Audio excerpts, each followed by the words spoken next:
ప్రపంచాన్ని రక్షించే పరమశివుని 12 జ్యోతిర్లింగాలలో ఒకటి. సముద్రపు పవిత్ర గాలుల్లో భక్తిని నింపే ఒక దివ్యక్షేత్రం. అదే నాగేశ్వర జ్యోతిర్లింగం.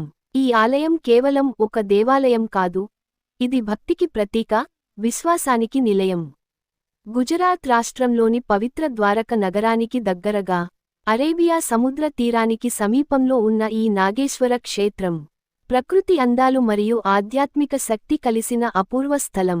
ఇక్కడ అడుగుపెట్టగానే ఒక ప్రశాంతత, ఒక దివ్యమైన అనుభూతి మనసును తాకుతుంది. పురాణాలలో చెప్పబడిన కథ ప్రకారం, సుప్రియ అనే శివభక్తుడు, దారుక అనే రాక్షసుడి చేత బంధించబడ్డాడు.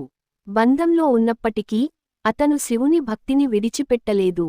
ఓం నమః శివాయ అని జపిస్తూ, తన ప్రాణాన్ని కూడా పణంగా పెట్టి ప్రార్థించాడు. ఆ భక్తికి ప్రసన్నమైన పరమశివుడు, అక్కడే ప్రత్యక్షమై, దారుక రాక్షసుడిని సంహరించి, తన భక్తుడిని రక్షించాడు. ఆ పవిత్ర స్థలంలోనే శివుడు జ్యోతిర్లింగ రూపంలో వెలసి, నాగేశ్వరుడిగా స్థిరపడ్డాడు.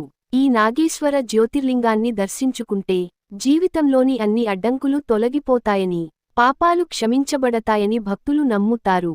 ప్రత్యేకంగా, నాగదోషం ఉన్నవారు ఇక్కడ పూజలు చేస్తే, వారి సమస్యలు తొలగి శాంతి కలుగుతుందని విశ్వాసం ఉంది. ఇక్కడ చేసే అభిషేకాలు, రుద్రాభిషేకం ఎంతో పవిత్రంగా భావించబడుతుంది.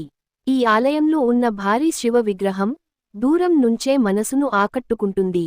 ఆ విగ్రహం ముందు నిలబడితే, మనసులో భక్తి అలలలా ఉప్పొంగుతుంది.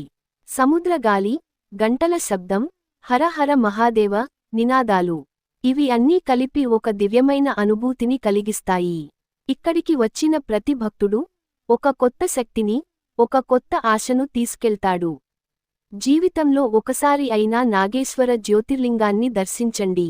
ఈ యాత్ర మీ మనసుకు శాంతిని, మీ జీవితానికి మార్గదర్శకత్వాన్ని ఇస్తుంది. హర హర మహాదేవ.